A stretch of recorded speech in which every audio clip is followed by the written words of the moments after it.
o capítulo 5. Eu vou ler os 5 primeiros versículos e você, por favor, acompanhe aí a leitura da palavra, já com um coração cheio de expectativa. É a palavra de Deus, ela é viva, verdadeira.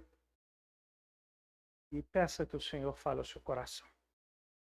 Todo aquele que crê que Jesus é o Cristo, é nascido de Deus, e todo aquele que ama o que o gerou, também ama o que dele é nascido. Nisso conhecemos que amamos os filhos de Deus, quando amamos a Deus e praticamos os seus mandamentos. Porque este é o amor de Deus, e guardemos os seus mandamentos. Ora, os seus mandamentos não são penosos, porque todo o que é nascido de Deus vence o mundo. E esta é a vitória que vence o mundo, a nossa fé. Quem é o que vence o mundo, senão aquele que crê ser Jesus, o Filho de Deus? Vamos orar, irmãos. Pai querido, puxa, nós já cantamos louvores tão lindos ao Senhor. Nós já ofertamos e dizimamos na casa do Senhor. Já oramos entregando esse culto a Ti e pedindo perdão pelos nossos pecados. Ó Pai, a minha oração sempre, dominicalmente, é que nesse momento, quando nós abrimos a Tua palavra, que os nossos corações, que as nossas mentes nunca se esqueçam de que esta é a palavra de Deus revelada a nós. E para que a gente a compreenda e para que haja transformação de vida, nós dependemos do autor dessa palavra, que através do Espírito Santo aplica aos nossos corações. E é isso que eu peço ao Senhor. Eu peço ao Senhor que a Tua palavra, através da aplicação do Espírito Santo, traga nova vida, conversão, haja correção, mudança, arrependimento, santificação, renovo. Porque eis aqui um povo diante de Ti, um povo que precisa de Ti. Nós louvamos o Teu nome, porque essa palavra é bendita. Fala aos nossos corações por meio dela, em nome de Jesus Cristo. Amém. Amém. Fé.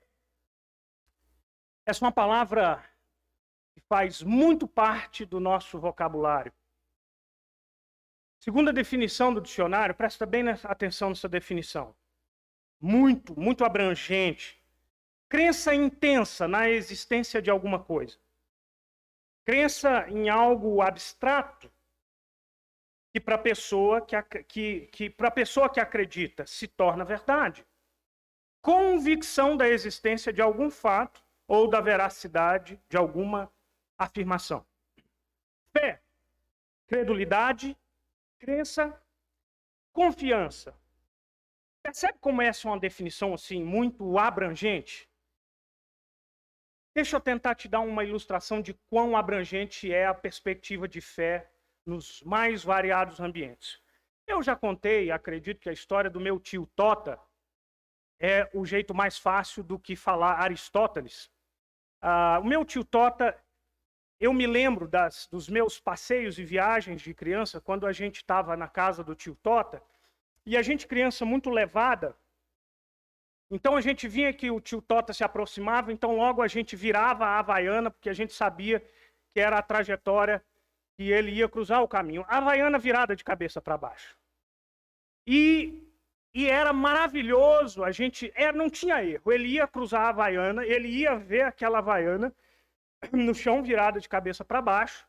Então ele desvirava a Havaiana, e aí nessa hora a gente morria de rir e a gente perguntava: tio, por que você virou a Havaiana? Ele balançava a cabeça negativamente e com muita seriedade. Ele nos explicava: faz mal.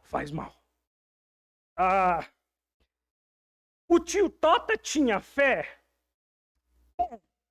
Tinha no poder cósmico, malévolo e fatal de uma Havaiana que virada tem o poder de matar a sua mãe. Não é esse o perigo de uma Havaiana virada? Eu não sei se você sabe disso, mas foi isso que me fora dito na minha infância. Percebe? o quanto essa definição de fé ela pode ser tão abrangente. Ora, Gilberto Gil tem uma música que ele diz que andar com fé eu vou, a fé não costuma falhar. Mas qual que é a fé que o Gilberto Gil canta? Ele diz que a fé na mulher, na cobra coral, num pedaço de pão, fé na maré, na lâmina de um punhal, na luz e na escuridão. A fé é em qualquer coisa. O Gonzaguinha tem um samba também, que eu acho que você já ouviu, que ele diz que acredita na rapaziada, que segue em frente e segura o rojão. Eu ponho fé, é na fé da moçada, que não foge da fera e enfrenta o leão. É fé. Mas de qual fé que a gente está falando aqui? O tema proposto por João, nesses 5 versículos, é a fé. Mas não é qualquer fé. É a fé que vence o mundo. E é interessante que antes de João entrar no tema da fé, muito embora ele já começa o versículo 1 e termina com o versículo 5 falando sobre crer. A tradução da palavra crer e fé aqui são as mesmas palavras ou derivadas da mesma palavra que é pistis, que é fé no grego. E é interessante a gente pensar aqui que João, ele já, antes de aplicar o assunto da fé, ele traz para nós de novo a sua mensagem que repetidamente, insistentemente, ele vem nos ensinando. Ele diz que é nascido de Deus, é aquele que ama ao que gerou e também ama o que dele é nascido. Ora, a gente tem ouvido isso. Você é nascido de Deus? Se é, você ama todo aquele que também é nascido de Deus. E aí no versículo 2, ele inverte a ordem, mas ele fala a mesma coisa. Aquele que é nascido de Deus, ele crê em Jesus Cristo, que Jesus Cristo é nascido de Deus, todo aquele que o ama, eu li o versículo 1, versículo 2, é nisto conhecemos que amamos os filhos de Deus, quando amamos a Deus e praticamos os seus mandamentos. Bom, são os elementos práticos que testam a nossa fé. A fé verdadeira e essa genuína que a gente está falando. Você ama a Deus, isso implica que você deve amar o seu irmão, isso implica que você deve amar e obedecer os mandamentos de Deus. E então, a gente percebe que logo o apóstolo João vai falar de uma particularidade dessa fé. Essa fé que vence o mundo. É dessa fé que eu quero falar para você. É dessa fé que eu quero mostrar para você o quanto ela é particular, o quanto ela é diferente, o quanto ela é própria. Então eu quero ver com você hoje à noite algumas características, algumas marcas dessa fé que vence o mundo. Vamos lá para a primeira? A primeira delas é que a fé que vence o mundo é a fé em Jesus Cristo. Percebe a simplicidade da afirmação? É o que a gente leu nos versículos 1 e no versículo 2. Olha aí o versículo 1 de novo comigo. Todo aquele que crê em quem, gente? Crê que Jesus é o Cristo, o nascido de Deus. Gente, a fé que vence o mundo, e a gente já falou isso aqui, é a fé firmada na pessoa de Jesus Cristo. Não no Jesus que é, no Jesus filósofo, no Jesus o gente boa, o sábio que andou na Palestina, as mais diversas configurações de Jesus, no Jesus que o próprio João combate, que na concepção lá daqueles gnósticos era aquele Jesus que não era encarnado, que não era totalmente Deus ou totalmente homem. O Jesus que baliza a fé, que vence o mundo, é o Jesus, Cristo, Messias, o Filho de Deus encarnado, aquele que, sendo totalmente Deus, era totalmente homem, aquele que viveu vida perfeita, e porque viveu vida perfeita, foi capaz de oferecer um sacrifício e um perdão definitivo pelos nossos pecados. Esse Jesus é aquele que morreu e ressuscitou ao terceiro dia e hoje está assentado à direita de Deus Pai e intercede por nós. Gente, presta atenção. Esse é o grande diferencial da nossa fé e é também o aspecto mais fundamental dessa fé. Sabe por quê? Porque somente essa fé nesse Cristo é a fé geradora de vida. Somente essa fé é fé produtora de bons frutos. Não é o que dizem os versículos 1 e 2? Aquele que crê que Jesus Cristo é nascido de Deus, esse ama a Deus e ama aquele que obedece os seus mandamentos. Esse que crê é nascido de Deus também. Essa é a condição. Irmãos, se não for por essa fé firmada em Cristo, será a fé genérica, a fé supersticiosa, a fé na fé, a fé da rapaziada, a fé na fé da moçada. Essa fé genérica, supersticiosa, pode até dar uma força para você. Pode até, em algum momento, renovar a sua esperança. Trazer motivação. Mas essa fé não vence o mundo. Não vence a morte. Não gera vida.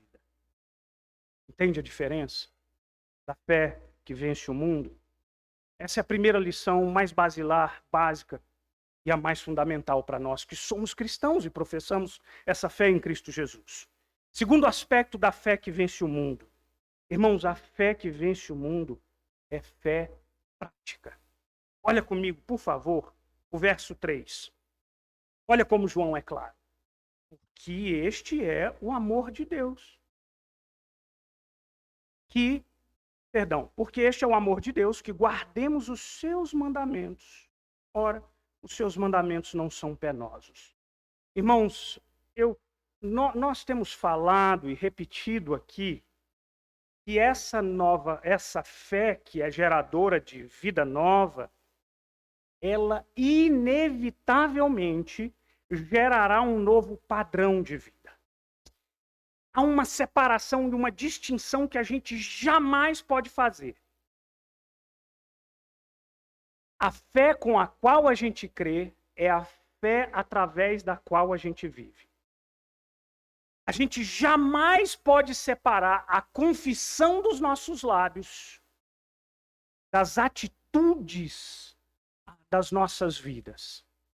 Essa fé que nós professamos precisa ser a fé que nós vivemos. Sabe uma coisa curiosa que é mais fácil perceber na língua original? Eu já disse que a palavra fé é tradução da palavra grega pistis.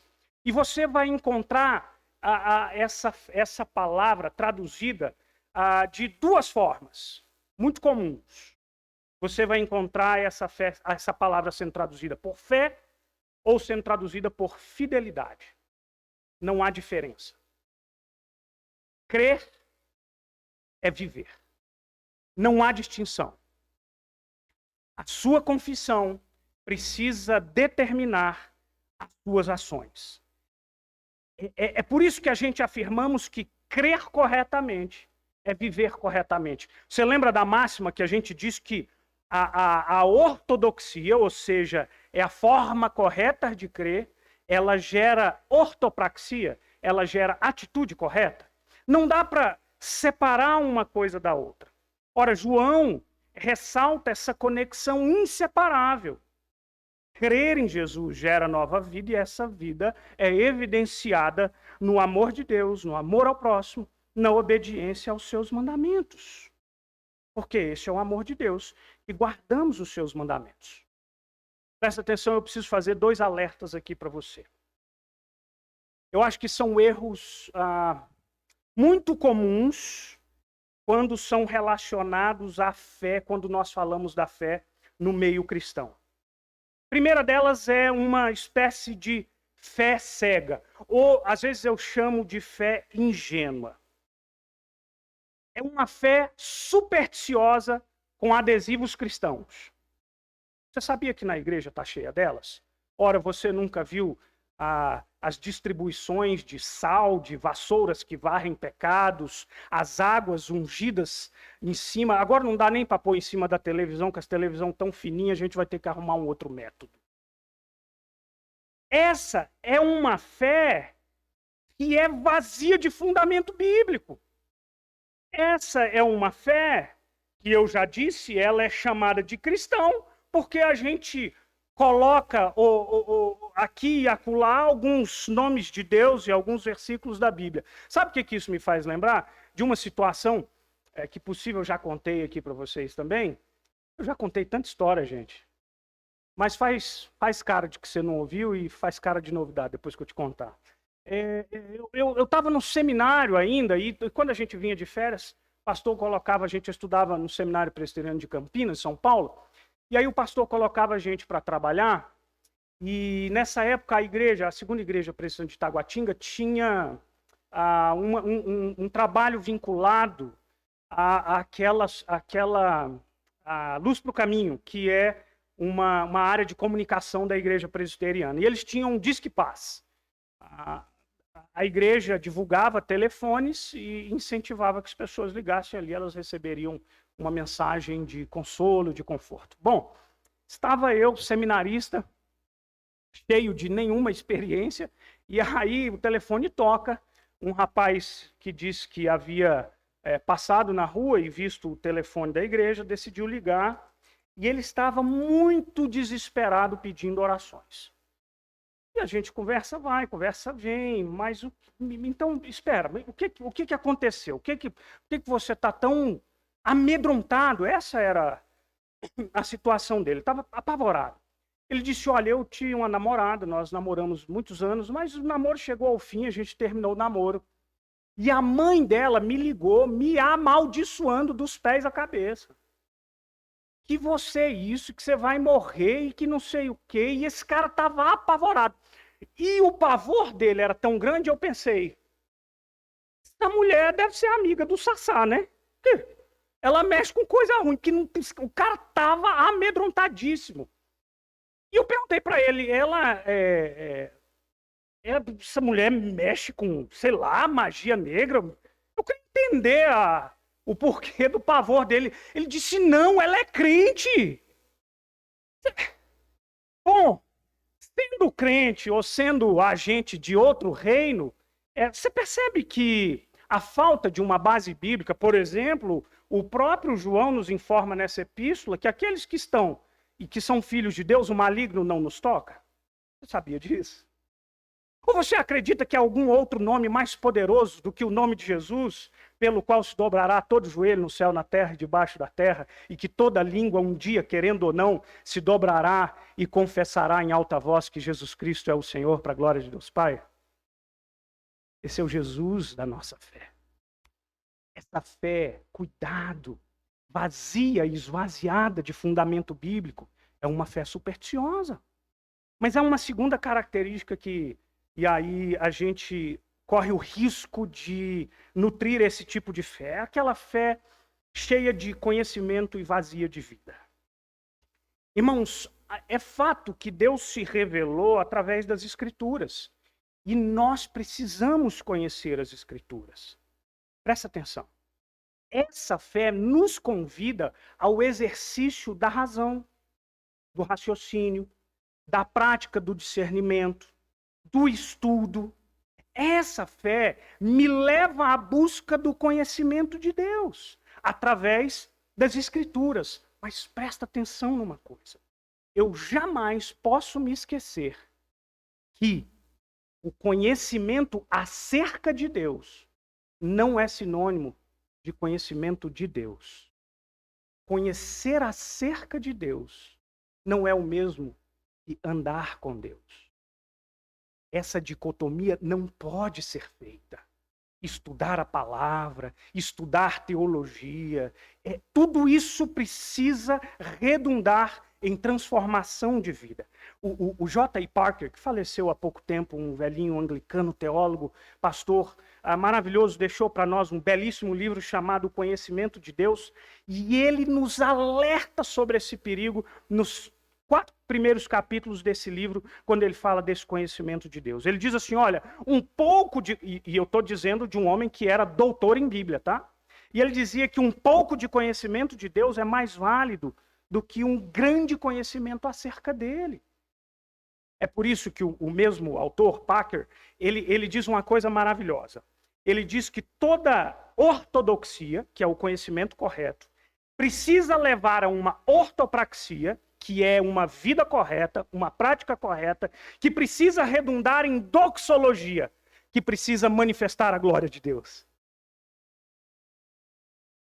Eu conheço a Deus, e quanto mais eu conheço a Deus, mais a minha vida se harmoniza com a sua vontade, mais submisso eu sou a essa vontade, mais a minha vida glorifica o nome dele. Esse conhecimento não pode ser separado da minha prática. Percebe, portanto, que a fé que vence ao mundo é uma fé que tem implicações práticas. Semana passada foi uma semana triste para mim. E aqueles irmãos aqui que conhecem a minha história sabem que eu não cresci em um lar cristão, em um lar evangélico. E aos meus 14 anos de idade, eu acho que é por aí, estava aí na oitava série, a época que é o 9º ano de hoje, e eu era um rapazinho skateboarder, de uma fisionomia, ele não tinha qualquer beleza, né? E esse rapaz estudava comigo, e ele era membro da igreja presbiteriana, da segunda igreja presbiteriana de Taguatinga, e era uma família muito querida e muito participativa ali naquela igreja, e um dado feriado de carnaval, ele disse assim: Adriano, você não quer ir num acampamento de carnaval, acampamento da minha igreja? E eu, sem absolutamente nada para fazer, disse: por que não? Sem saber absolutamente nada acerca do que era um acampamento cristão. E fui eu lá para aquele acampamento, e eu foi muito curioso, porque eu era um peixe completamente fora d'água. Quando foi domingo, o povo botava roupa de domingo, né? Todo mundo mais arrumadinho, e eu mais mulambento do que se pudesse imaginar. E eu fiquei meio envergonhado, falei: por que o pessoal está mais bem vestidinho hoje? Ontem estava todo mundo igual eu, hoje está todo mundo... Porque hoje é domingo. Hoje é domingo. Então já ia eu ali, ouvir aquelas canções acerca de Cristo, e alguma coisa começou a mexer dentro de mim. E naquele mesmo ano fui em um segundo acampamento, feito aqui pela primeira igreja presbiteriana de Taguatinga, em 1992, Páscoa de 92, lá na Fazenda Barros. E o convite irresistível da graça adentrou meu coração. Os meus lábios confessaram que Jesus era o Senhor da minha vida, e a convicção de pecado tomou conta absoluta do meu coração. Na primeira oração que eu fiz, a primeira coisa que saía dos meus lábios era: me perdoa, porque o Espírito Santo havia colocado dentro de mim nova vida, e a convicção de que eu era um pecador, menino, miserável.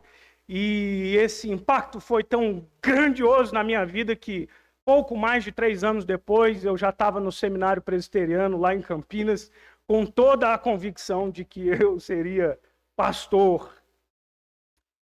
Esse amigo querido que Deus usou para mudar minha vida, nós acabamos perdendo o contato.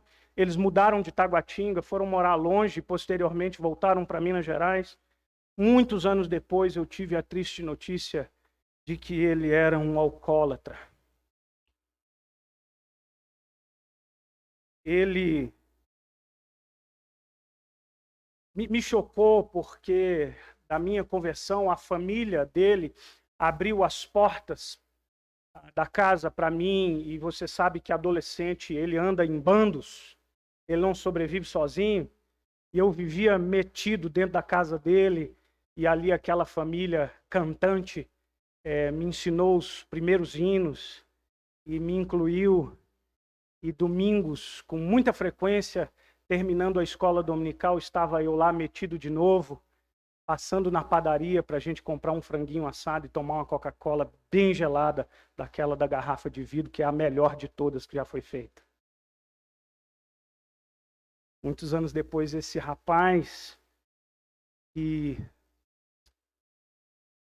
professou a fé e que me apresentou a fé que transformou a minha vida, esse mesmo rapaz estava muito longe dos caminhos do Senhor.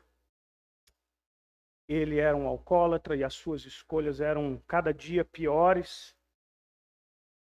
E é uma coisa curiosa que os amigos me contaram, é que paradoxalmente, ele era um defensor fervoroso da fé cristã calvinista. E vai discutir com ele Bíblia. Ele morreu semana passada. Morreu. Da minha idade. Poucos meses mais novo do que eu. O álcool e as muitas e constantes consequências de uma fé que não implicava em prática. De uma fé professada nos lábios e não retida no coração e não vivida na vida.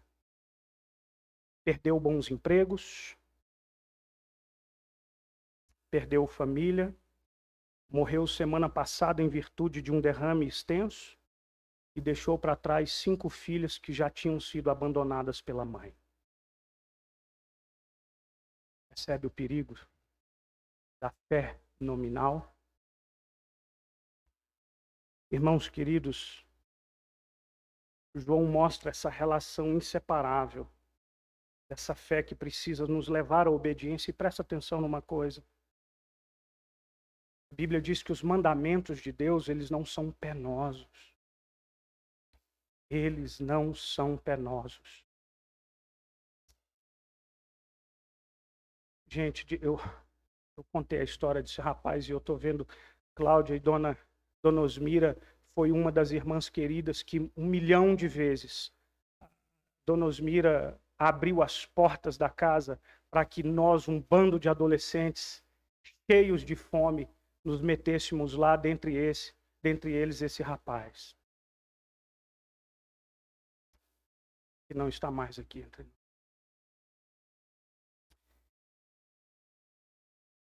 Preste atenção.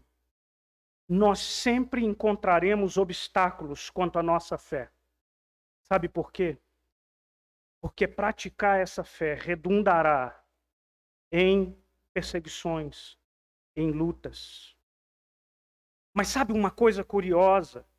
É que para quem nasceu de novo, para quem foi feito nova criatura, os mandamentos de Deus deixam de ser um fardo, ou nas palavras de João, deixam de ser penosos, ou na tradução da NAA, eles não são difíceis de guardar. É isso que João está dizendo, porque é na obediência à vontade de Deus e nos seus preceitos que a gente encontra a vida. Porque os mandamentos de Deus são liberdade para nós da escravidão, do jugo tenebroso, do pecado. E é por isso que Jesus estende o convite a você dizendo: vinde a mim, você que está cansado, sobrecarregado, porque o meu jugo é suave e o meu fardo é leve. E é nele que a gente encontra alívio para a alma, paz para o coração, segurança para a caminhada. Fé e pratica, encontra essa graça libertadora quando a gente caminha debaixo dessa vontade divina que quer o nosso bem. E o melhor, presta bem atenção nisso, o melhor e o maior bem que Deus pode desejar a você é fazer com que você se pareça com Jesus Cristo, é fazer com que você ande debaixo da vontade dele. Essa é a libertação. Terceira característica da fé que vence ao mundo. Que vence o mundo. A fé que vence o mundo é a fé renovada e fortalecida no poder do Espírito Santo. Por favor, olha comigo 2 versículos, os 2 últimos, versículo 4 e versículo 5. Olha o que diz a palavra do Senhor. Porque todo aquele que é nascido de Deus vence o mundo. E essa é a vitória que vence o mundo, a nossa fé. Quem é o que vence o mundo, senão aquele que crê ser Jesus, o Filho de Deus? Irmãos, sabe uma coisa curiosa? E talvez você, um leitor mais atento, deva estar se perguntando, mas João não menciona o Espírito aqui. É verdade.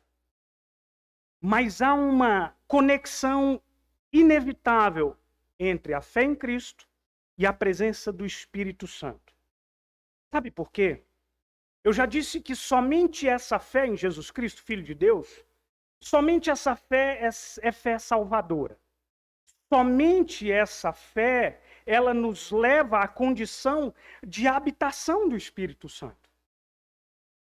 Portanto, pela fé em Jesus Cristo, nós passamos a ser filhos de Deus, adotados pela mediação do nosso Senhor e passando a ser presença, tabernáculo do Espírito Santo. O Espírito Santo, que é poder de Deus, que nos transformou, e presta atenção, continuará habitando em nós, direcionando, capacitando, renovando, fortalecendo, libertando. Você quer ver um versículo claro, onde há essa conexão entre Jesus Cristo e a presença do Espírito Santo em nós? Está lá em Romanos capítulo 8, versículo 9 a 11. Diz assim o apóstolo Paulo: vós, porém, não estáis na carne, mas no Espírito. E se de fato o Espírito de Deus habita em vós. E se alguém não tem o Espírito de Cristo, esse tal não é dele. Se, porém, Cristo está em vós, o corpo, na verdade, está morto por causa do pecado.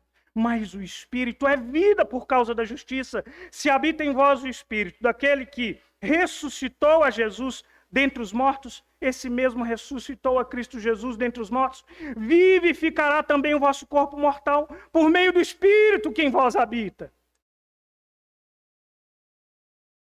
A presença de Cristo em nós é sinônimo da presença do Espírito em nós. E a presença do Cristo que habita em nós é possibilitada pelo poder da ressurreição, que levantou o Filho de Deus de entre os mortos. E esse poder é dado a você.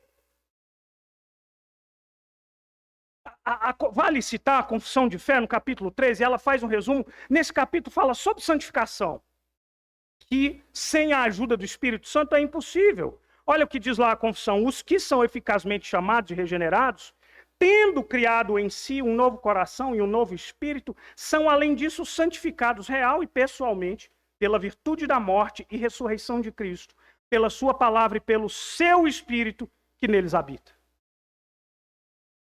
Irmãos, voltando ao texto.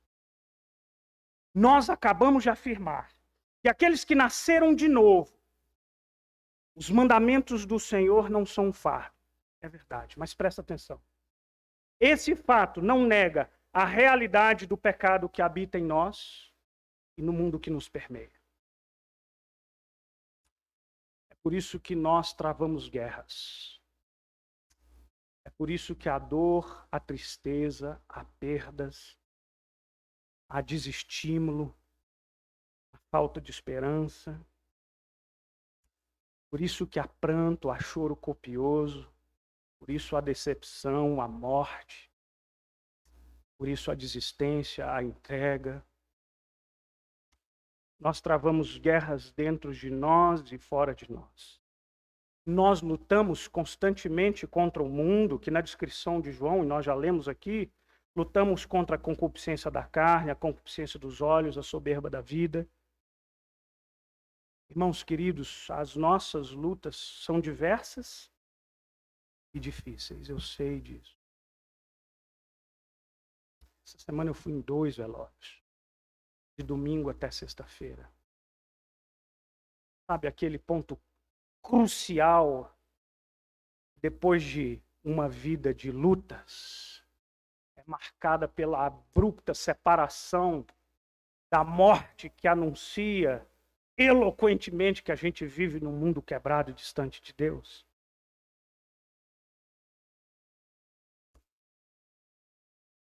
Visitar a casa do luto constantemente me leva ao encontro da dor, da mazela, da tristeza, da saudade, do fruto máximo daquilo que o pecado pôde produzir em nós.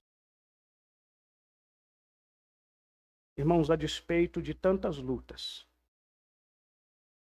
a boa notícia para mim e para você é que nos foi dada a possibilidade da vitória pela fé que vence o mundo.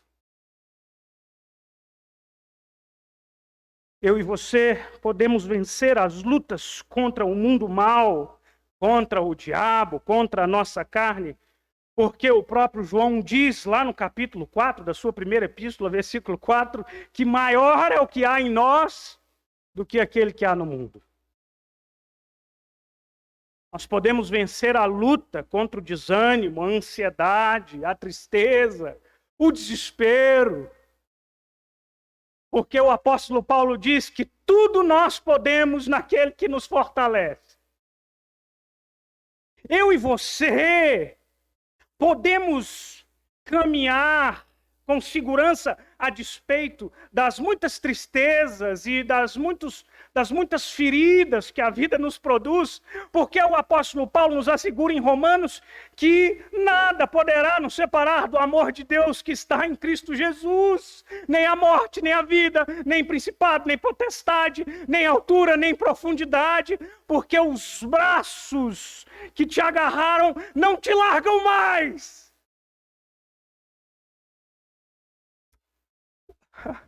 E o poder dele é o poder que opera em nós. Podemos vencer quaisquer que sejam as lutas, em qualquer que seja a sua potência, dimensão e manifestação. Sabe por quê? Porque o poder que opera dentro de mim e de você é o poder da ressurreição que tirou Jesus daquele túmulo. A morte, o grande inimigo do ser humano, não é mais capaz de nos vencer. Porque Jesus venceu e nós vivemos pelo poder da ressurreição. Dessa fé que alimenta a alma, que traz para mim uma força que eu não tenho, que enxuga os olhos nas horas mais amargas da noite. Essa fé é firmada na rocha, que é Jesus Cristo, que sabe muito bem, a dimensão da sua dor. Porque ele é o sacerdote que pisou nesse mundo e que sofreu as dores muito maiores do que as que eu e você sofremos. Você entendeu qual é a fé que vence o mundo? Eu quero concluir, irmãos, com um alerta. Eu contei aqui uma história triste e passei a semana pensando nesse amigo, buscando na memória as lembranças e lamentando uma mãe que perdeu o filho caçula, tentando imaginar a tristeza e a preocupação daquela família com aquelas 5 meninas e pensando em quão trágico pode ser o resultado de uma fé teórica ou genérica ou nominal, uma fé que não transforma a vida. O resultado dessa fé na vida desse meu querido e agora saudoso irmão é que ela deixou um rastro de péssimas e desastrosas escolhas que levaram à morte muito precoce. A única fé que vence o mundo é essa fé firmada em Cristo. A fé que leva à obediência e a fé que vence pelo poder do Espírito de Cristo. E aqui eu quero fazer uma pergunta para você. Você deseja vencer o mundo? O convite de Jesus ressoa para nós, lá em João 16, 33. No mundo, passais por aflição, mas tem de bom ânimo. Eu venci o mundo. Firma sua fé nesse Salvador. Essa rocha inabalável. Mas firmar essa fé vai te levar e vai demandar de você submissão e entrega total. Absoluta. Toma conta da minha vida. Essa fé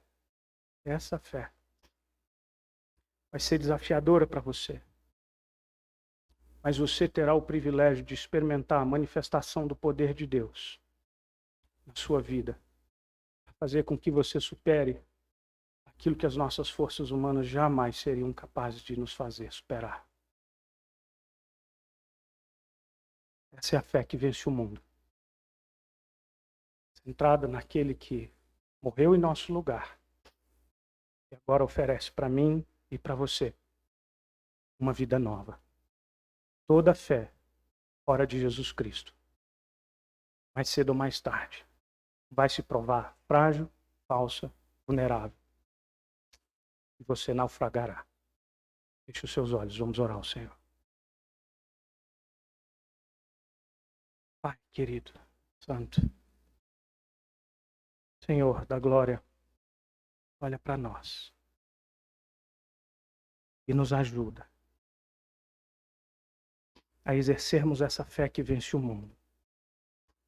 Fé centrada na rocha que é Jesus Cristo, naquele que morreu em nosso lugar. Abençoa a tua igreja. Abençoa essa gente e esse povo que chora, que geme, que cansa, que desespera. Essa gente que precisa de ti, como eu e todos nós precisamos. Por favor. Por favor. Olha para os nossos corações.